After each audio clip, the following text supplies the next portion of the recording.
अरे भैया, टमाटर 100 रुपए किलो हो गए हैं और पेट्रोल उसके तो सपने में भी टैक्स लगने लगा है। क्या आप भी महंगाई से परेशान हो? फिर आज का टॉपिक आपके लिए ही है, इन्फ्लेशन। लेकिन सिर्फ रोटी सब्जी और पेट्रोल तक नहीं, आज हम बात करेंगे कि इंडिया ग्रो भी कर रहा है और इन्फ्लेट भी। समझते हैं कैसे, और सबसे जरूरी, इससे कैसे निपटा जाए।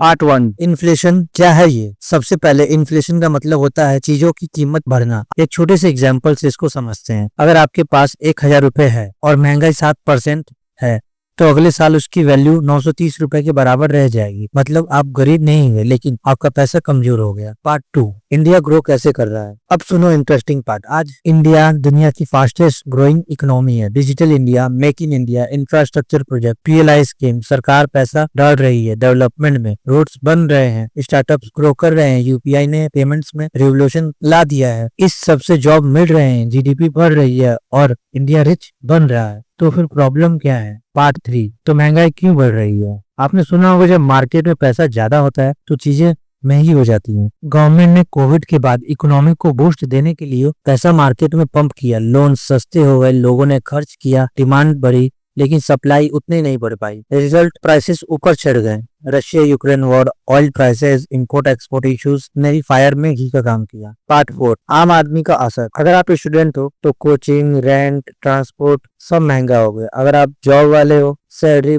बढ़ती है 5%, लेकिन महंगाई होती है 8%। अगर आप रिटायर हो तो आपकी सेविंग्स की वैल्यू हर साल घटती जा रही है। यानी सब लोग अफेक्ट हो रहे हैं, चाहे 15 के हो या 50 के। पार्ट 5, सॉल्यूशन क्या है इन्फ्लेशन से बचने के लिए। तो अब सवाल, इससे बचने का क्या तरीका है। फाइनेंशियल लिटरेसी, पैसा सिर्फ बचाना नहीं, सही जगह इन्वेस्ट करना सीखो। Stock market, mutual fund, inflation से ज्यादा रिटर्न देने वाली जगह पर पैसा लगाओ। अपस्किलिंग, अपने स्किल्स को बेटर बनाओ ताकि इनकम इन्फ्लेशन के साथ रेस कर सके। बजटिंग, हर महीने खर्चे का ट्रैक करो, इम्पल्स स्पेंडिंग से बचो। Long term planning, emergency fund और रिटायरमेंट प्लानिंग जरूर करो। और हाँ, गवर्नमेंट भी काम कर रही है, इंटरेस्ट रेट्स कंट्रोल करके, सब्सिडीज देकर और सप्लाई इंप्रूव करके। तो दोस्तों, इन्फ्लेशन एक ऐसी रियलिटी है जो हम सबकी जेब पर असर करती है, लेकिन अगर हम स्मार्ट हैं, अवेयर हैं और एक्शन लेते हैं, हम इसको हरा सकते हैं। इंडिया ग्रो कर रहा है, आप भी ग्रो करो। फिर सिर्फ पैसा कमाने से नहीं, उसे बचाने और बढ़ाने से भी। अगर आपको ये वीडियो हेल्पफुल लगा हो, लाइक करो, सब्सक्राइब करो और कमेंट में बताओ आपका सबसे बड़ा इन्फ्लेशन स्ट्रगल क्या है। मिलते हैं अगले वीडियो में एक नए टॉपिक के साथ। तब तक के लिए महंगाई से लड़ो, समझदारी से बचो।